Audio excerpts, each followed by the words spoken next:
संध्याकाळी चहाबरोबर काय स्नॅक्स बनवावं असं तुमचं जर टेन्शन असेल तर हे एकदा स्नॅक्स बनवून बघा.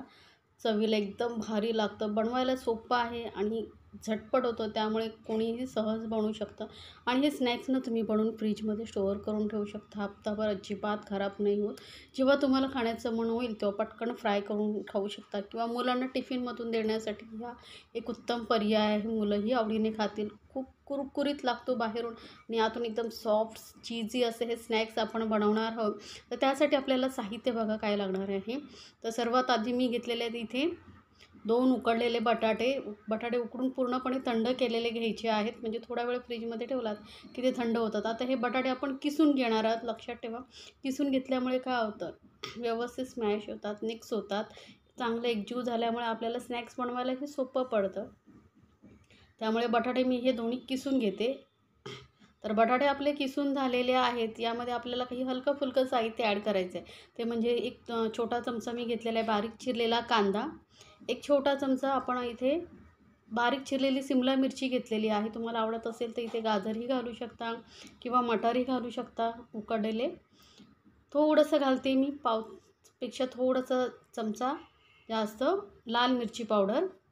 कारण इथे मी थोडेसे चिली फ्लेक्स घालणार आहे. आता चिली फ्लेक्स नसतील घालायचे तर लाल मिरचीचं प्रमाण कमी जास्त करू शकता. थोडेसे घालते ओरेगानो मिक्सअप जे तुमच्याकडे असेल ना, पिझ्झा सीझनिंग वगैरे ते घालू शकता. चवीनुसार घालूया मीठ. आणि इथे मी घालते 1 चमचा शेजवान चटणी. शेजवान चटणी नसेल तर पिझ्झा सॉस वगैरे असेल तोही तुम्ही घालू शकता किंवा नसेल तर मग तुम्ही टोमॅटो केचप 1 चमचा घातला तरी चालेल. तर वरून घालूया चीज, कारण आपण हा चीजी थोडासा स्नॅक्स बनवतो आहे. त्यामुळे चीज तुमच्याकडे जे असेल ते घालू शकता. चीज क्यूब, मोझरेला चीज.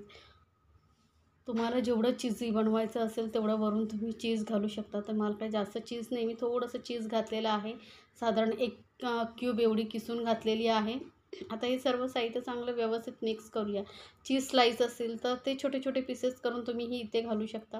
आता हे सर्व साहित्य व्यवस्थित एकजीव झालेले आहे बघू शकता. पटकन एकजीव होतं कारण बटाटा आपण ना किसून घेतलेला. आता तुम्हाला आवडत असेल तर इथे वरून थोडीशी कोथिंबीरही घालू शकता. तर हे स्टफिंग आपलं झटपट असं तयार झालेलं आहे. बघितलं, जास्त मेहनतही नाही, साहित्यही खूप कमी आणि चवीला तर एकदम भारी आहे, स्नॅक्स लागतं. आता स्टफिंग आपलं तयार आहे. पुढे आपल्याला काय करायचं आहे, ते घ्यायचे आहेत आपल्याला ब्रेड स्लाईस आणि या ब्रेड स्लाईसवरती मी डायरेक्ट हे स्टफिंग लावते. तुम्हाला आवडत असेल तर इथे वरती बटरही तुम्ही लावू शकता. तर आता स्टफिंग व्यवस्थित आपल्याला ब्रेडला लावून घ्यायची आहे. चांगलं थोडीशी मोठी लेअर येईपर्यंत आपण हे स्टफिंग ब्रेडवरती पसरवून घेणार आहोत. तर ब्रेडवरती स्टफिंग पसरवून घेतल्यानंतर दुसराही ब्रेड स्लाईस आपण यावरती ठेवायचा आणि याचे आपल्याला पीसेस करून घ्यायचे आहेत. तर इथे मी ना एका ब्रेडचे 4 पीसेस करून घेते या पद्धतीने बघा. आता तुम्हाला हे फ्राय नसेल करायचं तर तुम्ही असंच तव्यावरती याला थोडंसं बटर लावून गरम करून चांगली शेकून कुरकुरीत होईपर्यंतही खाऊ शकता. असंही खालात तरी भारी लागेल. आता हे मी असे 4 पीसेस करून घेते. असंच तुम्ही सर्व पीसेस बनवून घ्या आणि त्यानंतर इथे मी बघा थोडेसे 2-3 चमचे एवढं कॉर्नफ्लोअर घेतलेलं आहे. यामध्ये थोडंसं पाणी घालून आणि चांगली पातळशी पेस्ट करायची आहे. घट्ट नाही, पातळ एकदम असली पाहिजे. कारण यामध्ये आपल्याला हे जे आपण स्नॅक्स बनवून ठेवलं होतं ते डिप करायचं आहे.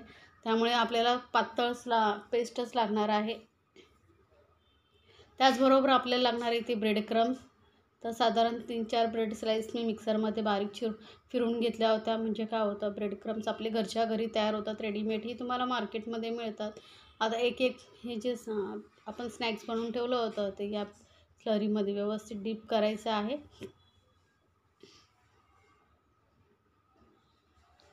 एक्स्ट्रा जे पेस्ट आहे ती काढून घ्यायची आणि लगेच याला ब्रेड क्रम्सवरती घालून ब्रेड क्रम्सने चांगलं कोट करून घ्यायचं आहे.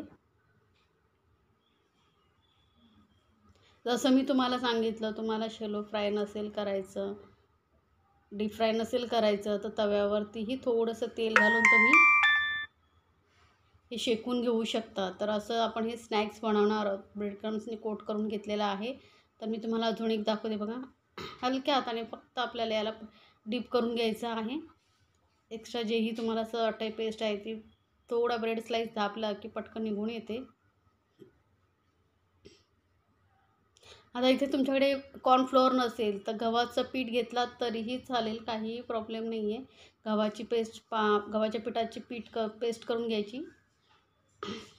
आता बघा असं स्नॅक्स आपलं बनवून आपण हे तयार केलेलं आहे. आता याला ना थोडा वेळ आपण फ्रीझरमध्ये किंवा फ्रीजमध्ये ठेवूया, म्हणजे हे व्यवस्थित सेट होईल. जेव्हा आपण फ्राय करू तेव्हा ब्रेड क्रम्स निघणार नाही. तर मी साधारण 10 मिनटं याला फ्रीझरमध्ये ठेवते, म्हणजे व्यवस्थित हे आपलं स्नॅक्स सेट होईल. 10 मिनटानंतर आपण हे स्नॅक्स गरम गरम तेलामध्ये तळून घेऊया.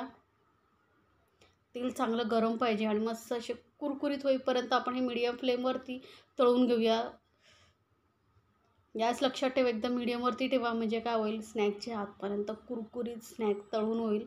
कच्चं लागणार नाही, कारण आपण कच्चा कांदा वगैरे वापरला आहे, शिमला मिरची वापरली आहे. आणि खाताना हे कांदा शिमला मिरचीचा फ्लेवर जो येतो ना, खूप भारी लागतो. चीज असल्यामुळे तर मुलं तर तुटून पडतात या स्नॅक्सवरती. तर एकदा नक्की बनवा आणि मला कमेंट्समध्ये जरूर सांगा तुम्हाला ही रेसिपी कशी वाटली. तर कलर बघू शकता किती सुंदर आलेला आहे. अजून हलकासा असा कलर येईपर्यंत आपण तळून घेऊया. बघा दोन्ही साईडने मस्त कलर आलेला आहे, एकदम छान असं कुरकुरीत आपलं स्नॅक्स तयार झालेलं आहे. तर काढून घेऊया आणि गरम गरम आपण हे सर्व करूया.